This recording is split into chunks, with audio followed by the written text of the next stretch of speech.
Okay game, tara simulan natin to. Kamusta mga par? Kamusta ang buhay-buhay? Sana lahat kayo nasa maayos na lagay.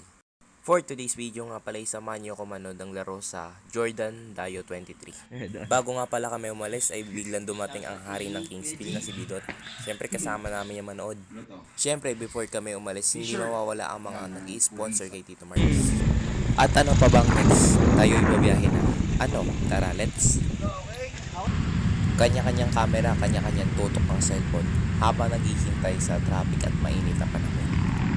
Habang kami nasa biyahe, napagtanto ko na wala talagang bago sa luma. Kahit malayo, tuloy pa rin sa pagdayo. Yan ang realidad ng buhay panalay. Mga 2 oras na biyahe, nakarating na kami sa venue ng paglalaroan. Ito nga pala naganap ang laro sa Tondo, Manila sa Patricia Paraiso Sports Complex. Pagpasok nga pala talagang manghang-mangha na ako. Ay, talaga ka. Ang galing magpanggap po. Tutok na tutok si Kuya G. So, paano? Eto, panoorin nyo muna ang ilang highlights ng mga players dito. Yung rules ng game para kang nag-aya ng pustahan limahan. First to 25 wins at may 12 minuto lang na playtime. Hindi ka pwede magpatumpik-tumpik pag start ng laro. Unahan mo ng tambak ng kalaban.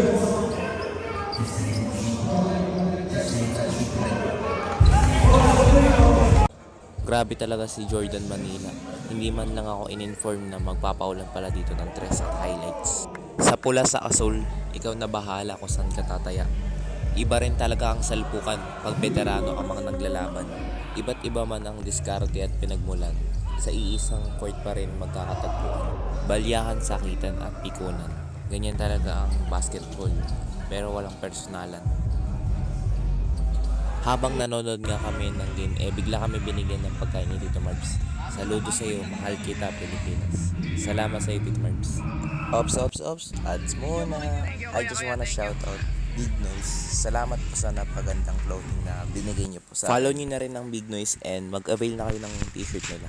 Outfit check nga natin. Sheesh, napakaangas. Okay, back to the ball game. Ito yung day 2 ng Dayo 23. Konting kasiyahan muna bago maglaro. Ito ay ang huling araw ng Dayo. At dito ay magkakalaman kung sino ang uuwing luhaan at mag-uwi. So hanggang dito muna ulit. Panoorin nyo kung paano maglambingan ang magkaibigan. Ito yung pinaka-exciting part Maangas laban sa maangas. Grabe talaga to si Bra guys. Napaka-shifty at shooter. Pagkahagis ng bomba, sabay hiyawan ng mga fans.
So ang end up yun, sila Bra guys pa rin ang nanalo.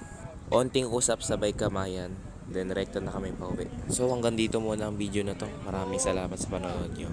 Bye bye.